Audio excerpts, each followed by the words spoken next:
سر اہم فیصلہ ہے، وضاحت بھی جاری کر دی گئی ہے اور پھر اس کے بعد اس کا باقاعدہ طور پر تفصیلی فیصلہ بھی جاری کر دیا ہے، تو آپ کیا دیکھ رہے ہیں، کس طرح دیکھ رہے ہیں آئندہ آنے والی سیاست اور قانونی اور دیگر معاملات پر؟ سب سے عام بات یہ ہے جی، میں تو ابھی اس کے بارے میں اتنا کلیئر نہیں ہوں، مجھے تو ابھی پتہ چلا ہے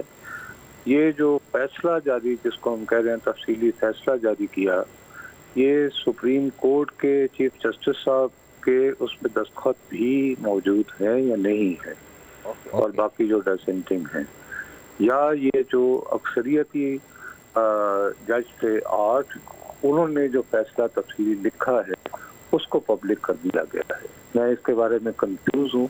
آئی وش اگر آپ پہلے مجھے اس سے آگاہ کر دیں تو پھر میں آپ کو اس کے بارے میں کوئی تبصرہ کر سکتا ہوں۔ سر میں آپ کو بتا دیتا ہوں کہ جو ابھی تک خبر آئی ہے اس کے مطابق 70 صفحات پر یہ تفصیلی فیصلہ جاری کیا، اور جو پشاور ہائی کورٹ نے فیصلہ دیا تھا اس کو کالعدم قرار دینے کے بعد جو آپ کو پتا ہے کہ سپریم کورٹ نے جو 8 ججز ہیں انہوں نے پی ٹی آئی کو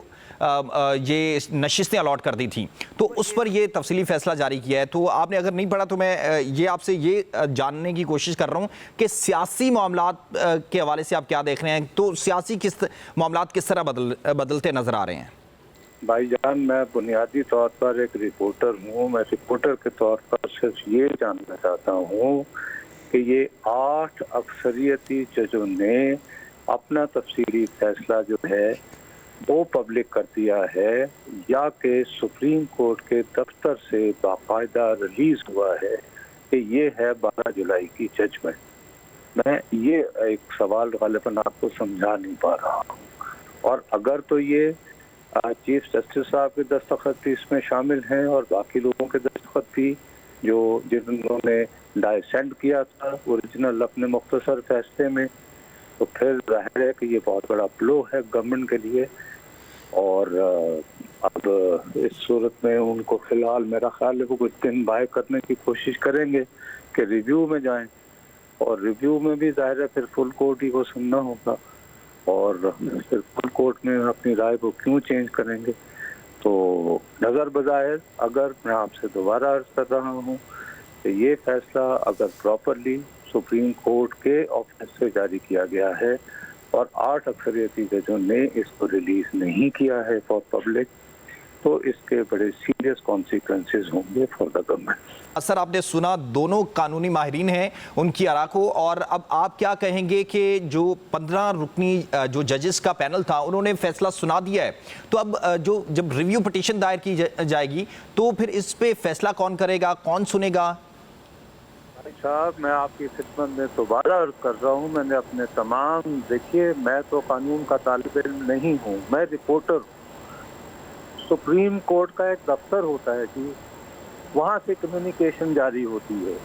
چند روز قبل ایک وضاحت آئی تھی تو سپریم کورٹ کے ابھی جو چیف جسٹس ہیں قاضی فائز عیسیٰ صاحب، انہوں نے رجسٹرار صاحب سے چند دن پہلے کچھ سوالات کیے ہیں جی، ان سوالات کی روشنی میں نے احمقانہ جو سوال کر رہا تھا، میری بدقسمتی ہے کہ اتنے تمام علم والے لوگ مجھے اس کا جواب نہیں دے پا رہے۔ It's a very basic fundamental صحافی کا سوال ہے کہ کیا جس کو ہم تفصیلی فیصلہ کہے چلے جا رہے ہیں، یہ اکثریتی ججوں کا لکھا ہوا فیصلہ ہے جسے پبلک کر دیا گیا ہے، یا اس کو باقاعدہ ایک فائل کی صورت میں سپریم کورٹ کے دفتر سے ریلیز کیا گیا ہے۔ ان دونوں صورتوں میں یہ ایک، جب تک یہ محض خالی خودی پروسیجرل سوال نہیں ہے، اگر فرض کریں خدا نخواستہ یہ صرف 8 ججوں نے اپنا تفصیلی فیصلہ جو ہے وہ پبلک کر دیا ہے، تو اس صورت میں قاضی فائز عیسیٰ صاحب اس کو ایک اور وائلیشن قرار دے سکتے ہیں، ورنہ انہوں نے کیوں جو پہلے آئی تھی وضاحت، اس کے لیے انہوں نے سپریم کورٹ کے رجسٹرار کو کیوں کوسچنز بھیجے ہیں؟ میں نے کسی وجہ سے یہ سوال کیا تھا، میری بدقسمتی ہے کیونکہ میں تو قانون نہیں جانتا، تو میں تو قانونی نکات کو نہیں بحث کر سکتا نا، میں تو سیاسی اس کی ریپرکشن بھی آپ کے ساتھ ڈسکس کر سکتا ہوں۔ تو اس کے لیے مجھے ذاتی طور پر ابھی میرے سوال کا جواب نہیں ملا ہے، اور جب تک مجھے میرے سوال کا جواب نہیں ملے گا میں اس کے سیاسی